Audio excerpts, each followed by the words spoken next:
Welcome back, legends, to another Uncommon Man podcast. It is the first one of 2025, and it is Quitters Week, baby. It is the time when New Year's resolutions start to fade. Those gym memberships are already starting to get dusty on the shelf. And we wanted to share some things about why achievement alone leaves you empty. And neither of the lads that are here today are going to argue the fact that money doesn't help. That money is not the main cause of leaving you empty. We're not going to be talking about how you're making more or why it's important to have money. We're going to talk about the deeper things. This is for the guys that everything looks good on paper. They feel like they've made it, or they feel like that next level of success is just an inch away. Yet the business looks all good, but everything at home is kind of starting to fall by the wayside. Use the example of builders who are out there building everybody else's dream homes while they're losing their own. They've got this project completion mentality. Everything's going well, yet their life is completely incomplete. Broken good business systems, but broken personal systems. So we want to dive into some of the hidden costs and ways to recognize it in your own life, and then things that you can actually do about. Because let's be honest, it's great to find out, get some clarity on truth of where we are, but it pretty much sucks when we find out, fuck, you're right, my life isn't as good as I thought it was. Now what do I do? So we're going to give you some really cool strategies and some resources that you can get for this. And if you're like me and you're slightly ADD and you just want to get straight to the resources, you can jump to the group that we've created. We'll put a nice structure in there so it's really easy to find everything. We'll put the link in the bottom of the show notes for you guys as well. So I hope you guys enjoy this. Really looking forward to kicking off the year with you.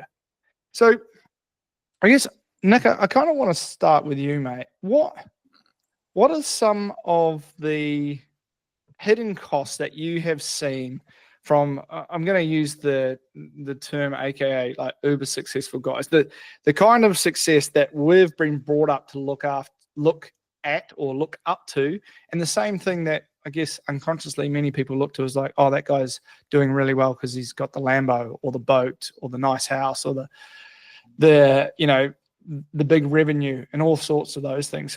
What do you see as the little hidden costs that aren't so little sometimes? I think it's so difficult sometimes just standing in front of those people just because of how they portray themselves and the presence, because it's this big mask of success and ease, and sometimes it's joy, and it seems very nonchalant.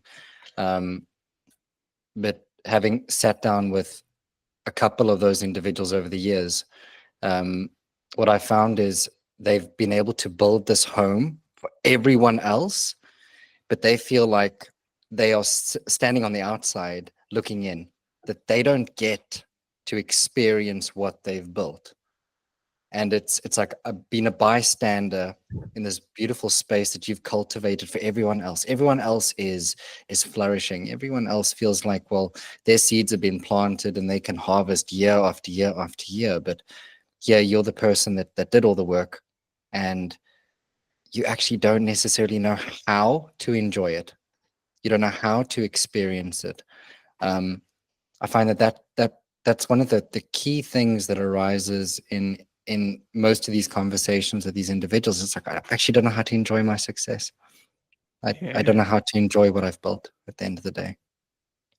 Just like a quick question. Do you kind of see it changing in this world? Like, do you see it from an energetic point of view or an observational point of view of like that's changing in guys? I think that from what I've maybe seen over the last couple of years is the amount of space that has been, created through systems, through AI, through, this remote hybrid working setup. Individuals have to sit with themselves more and more, and they either have the opportunity to explore themselves and they can find a sense of peace with that, or they find ways to avoid themselves through, I'm going to be very honest, like fuckery. They're going to go fuck around and they're going to go avoid themselves and go find out.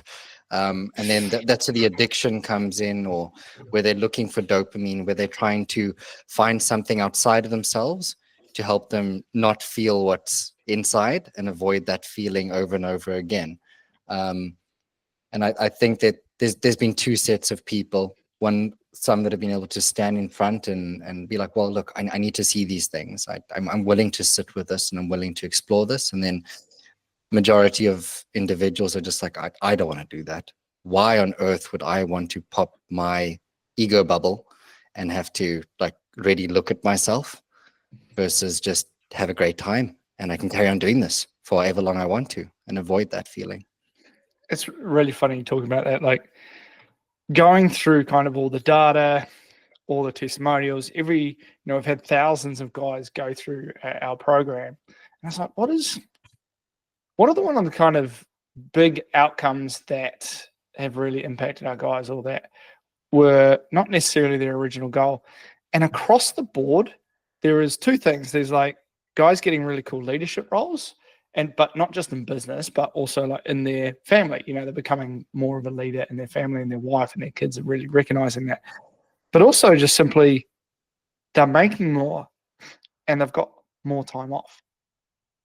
And the really interesting thing is that more time off, yeah, we all assume it's a great thing, but it's a void, right? And sometimes that void unconsciously gets filled because we don't want to burst that bubble, as you say. Like, I love the idea. I live that idea of make more while working less so I can live deeper. Like, that is the kind of, like, that's what we want to do, right? And that's what a lot of our guys, we help get them there. But there's that dangerous black hole of like, shit, I've got more time on my hand. What do I do now? Ooh, I've got more money as well. Ooh, maybe it's a race car fetish. Maybe it's a problem like me and you've got a bike fetish. Maybe it's a cocaine fetish, something that's not as healthy. And it's interesting watching how we distract ourselves from that, taking that time, being like, I've got all this free time. Why don't I spend some time actually thinking and leveraging the next thing? And I think from I use the word scaling in terms of like scaling your life or scaling your business.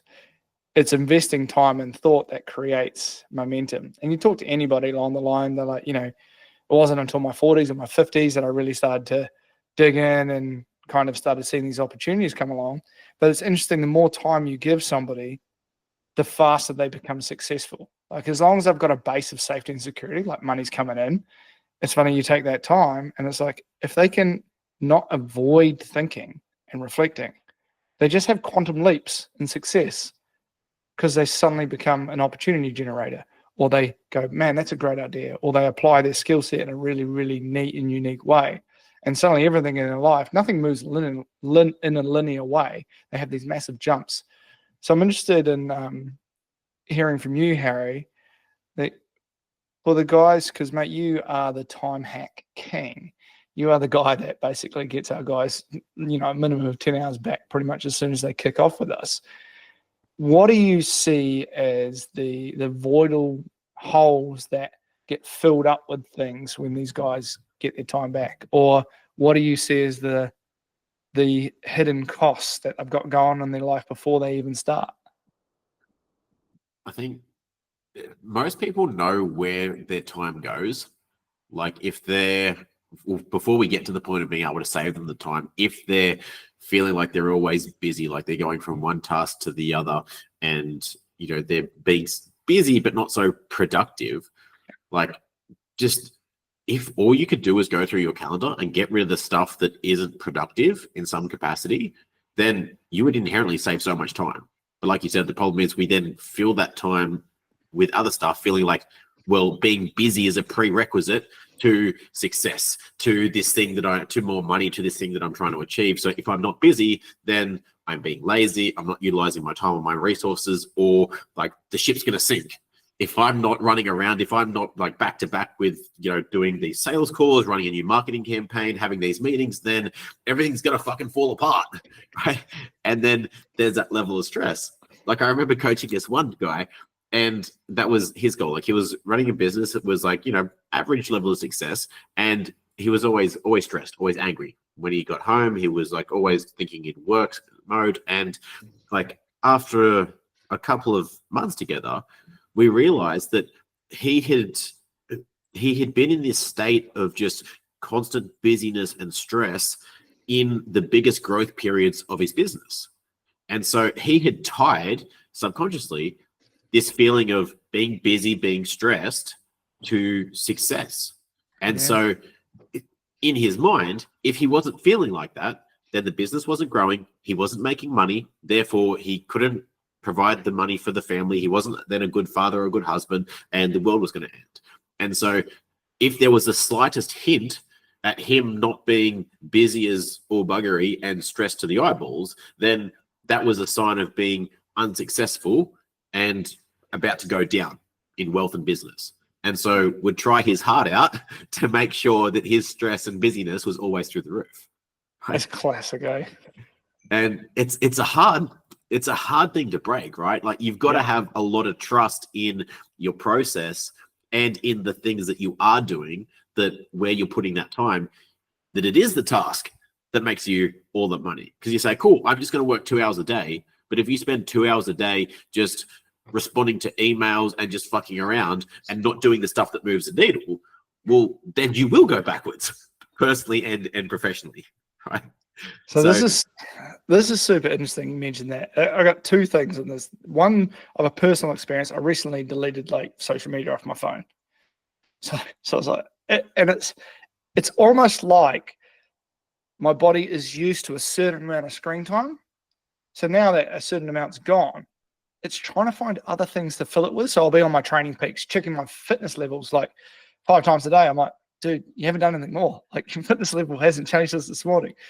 And I'm like, what the fuck? And suddenly now I'm more on Telegram in the mastermind chat, doing some trades. I'm like, holy shit. It's like a vacuum. And I'm a huge fan of like universal laws. And one of the laws that I love is like Parkinson's law. Like a task will take as long as you give it or allocate to it. And I go through, like I've got all my guys, I've got their 90-day game plans, right? And I'm looking at what they want to achieve in the next 6 months, 3 months, 90 days, 3 years, 10 years. And I'm looking through, and what I am trying to find is the biggest needle mover that we can like pull on that's going to impact 4 or 5 of the goals at the same time. And across the board, 2025, by the way, this is really interesting. Across the board, everybody's already feeling like the year's full. So I sat everybody down. I said, everybody needs a 12-month calendar now. And I want you to put your stuff on it before you put any of the business. Because they're like, fuck, this year just feels like it's already like over. It's already traveling too fast. I'm like, yeah, okay, cool. So let's do that first. Do your year calendar. Got all that stuff in. And all of them are there. And they've got great income goals, sort of 350 plus for the year. And all of them came down to, I want to be working 4 days a week, 3 days a week, whatever it is. And so, like you mentioned, the time audit piece, I go through with these guys. I'm like, cool. So if I held it, I just asked this question. If I held a gun to your head today, right, how would you make, let's say, $400,000 or start making that $400,000 tomorrow, only working 3 days a week? You got a gun to your head, remember? And he's like, okay, cool. Suddenly, what happens? I'm like, well, I just eliminate all that, and I'd stop doing that, and I'd stop doing that, and that doesn't matter. And I'm like, cool. Now you know your priority tasks. If I say you've got 3 days to do them, you'll get it done in 3 days. If you've got 5, you get it done in 5. But what generally happens, and the guys listening really need to put this into their life, because what happens is they go, I'll do 4 days on my calendar, but I'll leave Friday for overfill. Just the old just in cases. I'm like, no, Friday's golf, motherfucker. Or Friday's out with the family. Like, you're gone. There is no computer. It's like technology has disappeared from your world. There is no business. There is no technology. There's no phone. You're out. There's no chance for you to overflow. So you better get as efficient as hell and get that shit done by Thursday afternoon. And funnily enough, what happens? You get super efficient. Like, suddenly, the things that you used to think mattered don't. You spend less time with people who suck up your time. You delegate way better. You're more precise with your leadership. All of those things change. And it just blows me away that we continue to do things thinking we need 5 days a week or 7 days a week or 80-hour work weeks and things like that. I'm like, no, you just don't. And don't get me wrong, some things are money for time. But if you want to build a house, someone's got to hit the hammers in, hit the nails in, and that takes time. But there are so many elements of our life where we waste time that Parkinson's law, if you just utilize it, it's good to go. Have you seen that? Have you guys seen that in your own world in any way?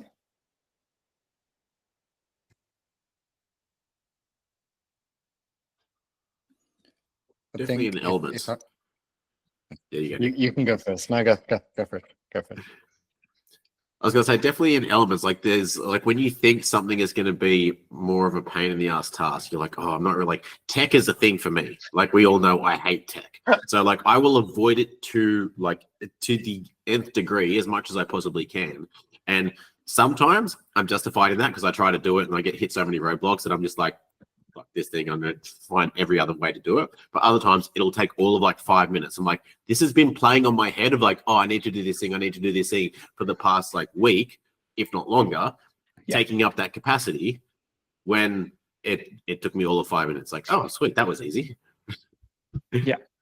I completely agree with you there. What about you, Nick?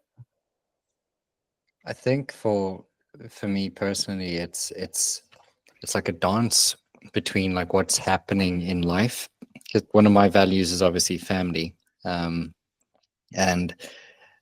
sometimes you forget how much you can get done in those pockets of time when you at least have a very clear goal that's set. So like we've got an 8-month-old at the moment, which takes up your entire life basically. So it's a thing of, if I've got 15 minutes here and I need to send 2 emails, I can do that. If I've prepped and I know who I'm going to send that to, and those aren't just emails to send for shits and giggles. There's a clear intent that aligns with a bigger goal and an objective and a needle moving task. And it's that whole thing. It's so funny you saying that. And you asked that question. I had a client last week that said, I want to take off 30 days. Before my child is born, just to like get my business up and running and get all these things in place and tick all these boxes. And I just said, well, do you not have like 10-15 minutes today? And I was like, yes. I said, well, why don't you start with some of those tasks now to start building momentum? And I said, how clear are you on those objectives? Because like you quoted the law there, that's exactly the same thing that I said, that you're going to fill that time with absolute shit. You will find things to be busy with, and you're going to get nowhere within your busyness. So it's that whole thing of, well, if you don't have the clear intention, if you don't know what that plan looks like, and if you're not very focused on those key moving items, you're not going to get anywhere. You're going to just be spinning your wheels and exhausting yourself at the end of the day. And I think that specificity allows you to be very blunt with yourself about if you were busy or were you productive. Because if you've got this clear metric of like, did I send the 2 emails? It's not like, oh yeah, but I typed them, but I did this. Like, did you hit the send button, dude? Like it's yes or no. And it's like, if you're accumulating weeks, days and weeks of no, I didn't, but you're feeling stressed out and going here, there, and everywhere throughout the process, it's like, well, that's why. Because there's no like specificity as to what you need to do, and then the follow through of actually doing it. I wish I could say I was an absolute king at this, but I have times where I'm like just so on fire. The last 3 days have been those days, as I said, it feels like I've been on cocaine. Never taken cocaine, so I don't actually know the feeling, but I feel like maybe meth. I haven't taken meth either, so that doesn't work. But anyway, I've been really super like just attentive to things and like bam, bam, bam, bam, bam, out of the office. Say good day to the kid, back in the office, bam, bam, bam, bam. But I'm like, there's times where I'm like, just staring at the screen, and you're like, what the fuck am I doing here? Like, what? Where on earth did the last hour go? I'm like, how many times does that happen? That keyboard warrior lifestyle, and the science on flow is phenomenal, right? It's like 45 minutes max. Get the hell out, sunshine, rest, walk. Do it. And I look at how I spoke to the guys on the Abundant call today about the rhythm and flow of life. Take seasons, for example. Like in winter, you're kind of meant to go into hibernate, and it's a little bit harder to get motivated. It's harder to get out in the morning. Yet we just push. We try to create this linear growth line. And in summer, it's like, oh no, don't, I work 9 to 5. It's like, well, hang on, how good are you feeling, man? I am pumping out work at the moment. Then tell the missus or tell the family, you know what? I'm going to charge this week so hard, and I'm going to take an extra couple of days off next week, recharge. I do that with my weeks. Hammer at the start. Then by the time Thursday comes, which is tomorrow, funnily enough, I'm getting tired. I just peter off and then come back again Monday, and I'll be back on the meth again. It's an interesting thing. But I look at like sales is a really good example, like real estate or anything like that. And they feel like they're available 24/7 to the clients. They're closing deals, but missing home life. They're a strong professional network, but like a weak personal network. And basically, they're experts in negotiation, but kind of failing at the navigation of life. And it's really interesting watching people in sales because it can be something that you can just allow to be on continuously. And again, it's like, I like to think of hustle as extremely precise and like in the moment doing it, but actually hustle is more this long-winded, really drawn out, horrible fucking endurance race rather than just going to the gym, lifting heavy, short, get in, get out. And I'm like, if you just change that, the whole game changes. It really does.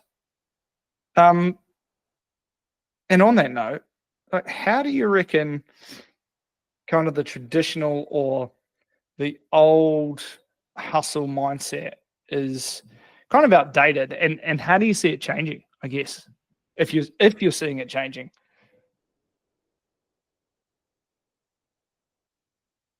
I feel like it'll have to change because, especially when it comes to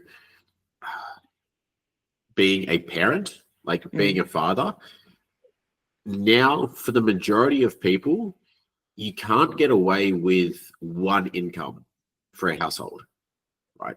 So the partner needs to work. And so that means now household duties, parent duties are now split as well. So you can't just work the entire time for most guys.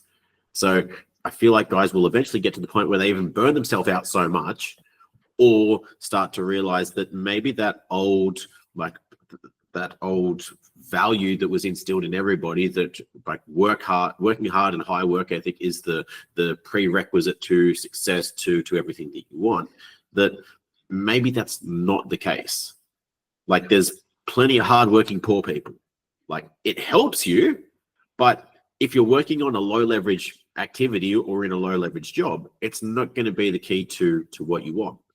And so there'll be some people that kind of unlock that way of thinking of how do I, earn that money? How do I have that stuff with the least amount? And I know Robert Kiyosaki in his book Rich Dad Poor Dad terms that as the difference between rich people and poor people. Poor people are, I don't have the time, the money, the resource. But then the rich people, or like the rich way of thinking, is how can I? How can I make that money in less time? How can I like have that level of business and that success and still be present for my kids, still be able to take my son to all of his sporting practices and be there for the game, still be able to do these other things that I value, right? And so I think also being able to like having your values at the forefront is super important. Like one thing that's been eye-opening to me recently, and I view things differently now, is like previously like idolizing Alex Hormozi, right? In his business stuff, like his knowledge, like everything. Dude's fucking insane, right? And a lot of the stuff that he preaches, that he talks about, like that he's got him to where he is now and will continue to get him to where he wants to go, to having $1 billion company within the next 5-6 years. Insane. But when you look at the dude, like his passion and his value is in work. Like that's where he gets his fulfillment from, which is amazing, right? And if that's where you get yours from, then beautiful, go for it. But if you get your fulfillment from your family or from something else, and you're trying to apply his work ethic to that, you'll get to a point where you're just not fulfilled, you're upset and you're resentful, and like life's just not a great place. So that's my take.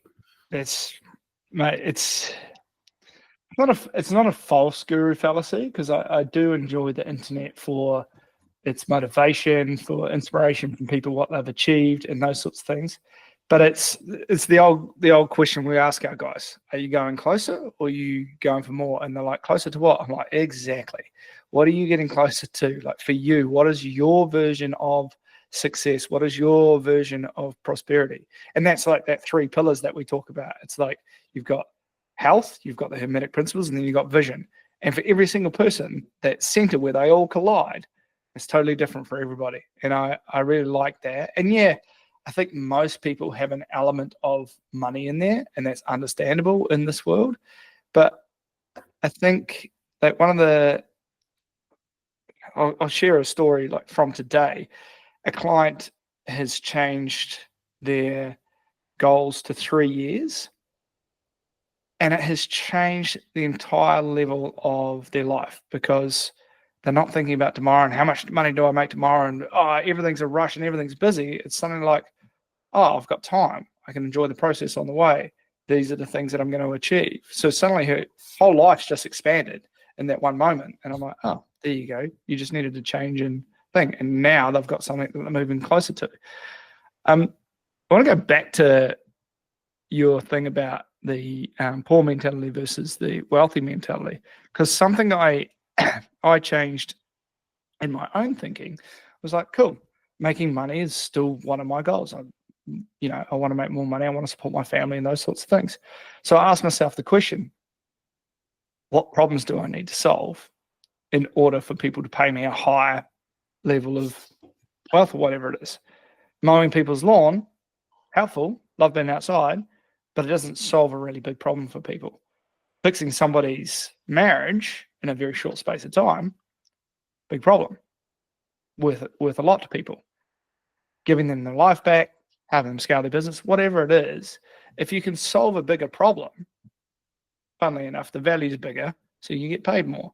And that is definitely that was a mindset shift that I had to have in my life when I first started coaching. And I used to coach athletes, just kids and, guys at the kind of high school level of sport, to them fixing people's backs because I screwed my own, and then realizing that even though pain is high, it wasn't a high value thing. And so I started moving on. How do I solve another problem? How do I solve another problem? What do I got to learn to do that? What do I got to experience? And suddenly you move on, you're like, oh, now you're solving bigger problems. Funnily enough, people pay you more to solve bigger problems. It's a great way to think. What has been for me. I'm biased. What do you think's given you the power to do that? Because I feel like a lot of people could identify, rich people problems, if we call them that, or high paying problems. But then what's given you the confidence to then pursue that as like, I've got the ability to help solve this for someone else? Yeah, it's a valid question. I think even just that path along the way of trying to, originally it was trying to make more money. So you come up against a whole bunch of challenges just in that yourself. So you have to become better, whether it's better at business, whether it's better at sales, whether it's better at marketing, whether it's better at your delivery, whatever it is. The sad thing, I think, in our world, especially with the internet, is you could just get better at sales and marketing and not have a better deliverable. The cool thing is I've always sucked at sales and marketing. So I've just had to be good at what I do. And as time got on and I got more confident and people started getting these different results. So I'd literally sit with someone and be, okay, man, cool. How's this impacted you? How's that changed your life? Cool. What was most helpful about that? Okay. If there was, that Hormozy question you shared with me a couple of years ago was like, if I was to take everything away, what's the one thing you would keep?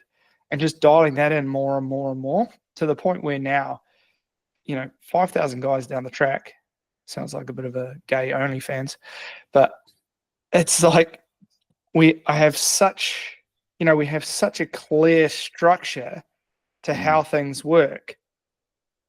It's, hey, dude, just follow this yellow brick road and you'll be sweet. And when you're not, let's talk about it and find out why you're not. and just get you back on the yellow brick road. And don't get me wrong, some people still fuck up, and that's, it happens very rarely. But I think that's been the biggest thing that's given me confidence. And then my own life, just fucking up enough things to be like, oh, that would have been smarter if I'd done that way. I think, I've shared it. I have never ever shared this publicly. I've only shared it with a couple of people, but losing $1 million was pretty hard. Like, that was a really tough time in my life, and watching that play out, I'm like, damn, what am I going to do now? And that, when you're meant to be the provider, the father, the husband, and you go through that, you got to check all those tools that you've been saying work for people and helping people through, and okay, cool. All right, motherfucker. Like, what's up now? No, are you going to make this work, or are you going to crawl into your hole? Like, what are you going to pull out of your toolbox? So that's been a really valuable experience to me. Would I prefer to have $1 million? I don't know. It'd be nice. It'd be helpful. But it certainly gave me a lot to chew on. So yeah, if that helps, don't go losing $1 million. Just let me teach you whatever I learn from that, and you can go on from there. Let other people lose the money first. Yeah, exactly. Look at that. Somebody else make mistakes. What about you, Nick? I think I've got a different angle, because I would have gone around the same route that you guys looked at this. But if you look at how the work environment is now shifting, you're moving into a space where it's essentially the gig economy, where you've got individuals where they're not necessarily needed there 5 days a week, like you said, maybe 3 days a week, 4 days a week. And I'd even say that could become more nuanced depending on how specialized that individual is. It might just be per contract or a project. And that means that you could create more value, and there'll be a definitive shift in your pay. But that means you're going to have a lot more time on your hands. And it's in that time where things get really interesting, because like the question that comes up is, well, who are you without your work? Who are you without the thing that you do, that you've associated with doing? Because then it comes back to the fundamental principle: you're not a human doing, you're a human being. Yeah. It's a fun game, isn't it? Yeah.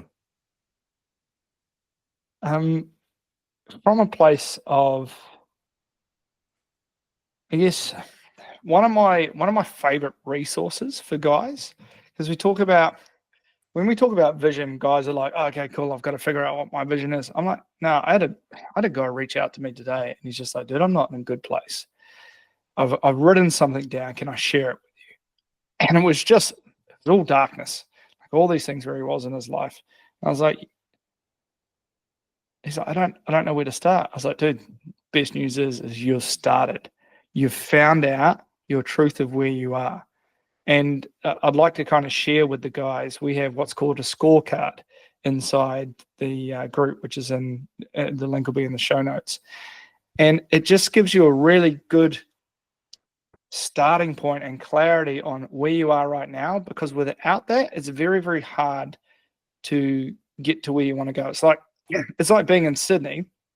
It's like aiming to go to Sydney, but not knowing if you're starting in Perth, Melbourne, New Zealand, South Africa. Like, you've got to know where you're starting to actually understand the path that you're getting there. And I think that's one of the hardest things for guys. And like we said at the start of the podcast, when you've got time, we should be thinking about those things, but we don't, because we avoid them. So I really want to share that with the guys. The scorecard in the group is an absolute game changer, and it'll gives you a score. That's why it's called a scorecard, of like where you are relative to the stats on other men, but also gives you an indication of where you are in your own life. And yeah, if you want that, just grab it from the notes. Have you guys got anything else you want to share with the men around how they can enjoy success, being already there, but not feel that emptiness of like, trying to always get to what's next, or I thought this place would be better? if they don't already know, I'd suggest figuring out what your values are.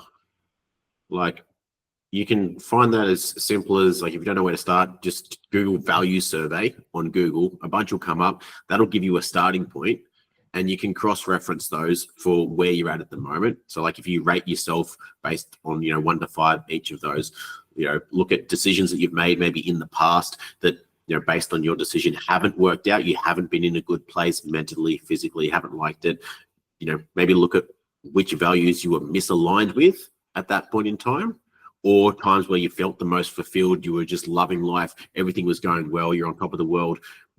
What values were you maybe in alignment with at that point? That can give you a bit of feedback so that, when you're looking at making a decision, if you have to make sacrifices to achieve that next level of growth, or that next thing that you're aiming for, if some of those things that you have to sacrifice are also your highest value, then maybe you can second guess that. Or maybe you can look at, is there another way that I can still achieve this thing without having to sacrifice that thing? So, for me, would I like to make $10 million this year? Yes, that would be fantastic. Would I be willing to work 15 hours a day and sacrifice time with my family and my own health in order to achieve that? No, that's not worth it to me. Right. And so when you know what you are and aren't willing to sacrifice, it can make things a lot clearer. And then if you're not feeling fulfilled, where you can start to then find that fulfillment in that success, not just in your career and financially, but across the board. But what if it was an AI OnlyFans? Well, then do I have to sacrifice my values? Being family and health. Making $10 million. I have low ethical values, so don't question me on that one, bro. You know my sense of humor. You know that one go well. How good. How good. What about you, Nick? Have you got anything to share with the legends? I think the last thing is, if you're finding yourself slightly triggered, and this brought some awareness up for you, consider building a home within yourself versus a home for other people. Start there. Start within yourself. Nick always takes us deep. Swings to the fence, eh? I write them down and I stick it on my laptop, and I'm like, I'm going to use that one today. Yeah. That's a 12-incher. Let's do it. That's a 12-incher. That's a 12-incher. There you go. Yeah, good. Well, guys, that is the start of 2025. I hope you have not come to this part of January and started failing on your goals already. If you want resources like the 90-day game plan, access to having a chat with a coach about getting clarity, the scorecard, we have put it all in one place for you. There's actually some other really killer shit in there as well. When finally got off the chaotic world that is Facebook and trying to give people a really nice sort of sequential path to their success inside the group. You can get that in the show notes. If this has been helpful for you, or you've listened to our podcast before and you've enjoyed them, please share them, drop us a comment. We love our egos being stroked. Please don't leave a comment if it's bad. You don't want to hear about it. So have an awesome January. Into a tailspin. Exactly, eh? Yeah. Life's bad enough. It's tough, and then somebody goes and throws a comment at you like that. But have an awesome January, guys. Big love to you. Thank you for listening. Go get after it.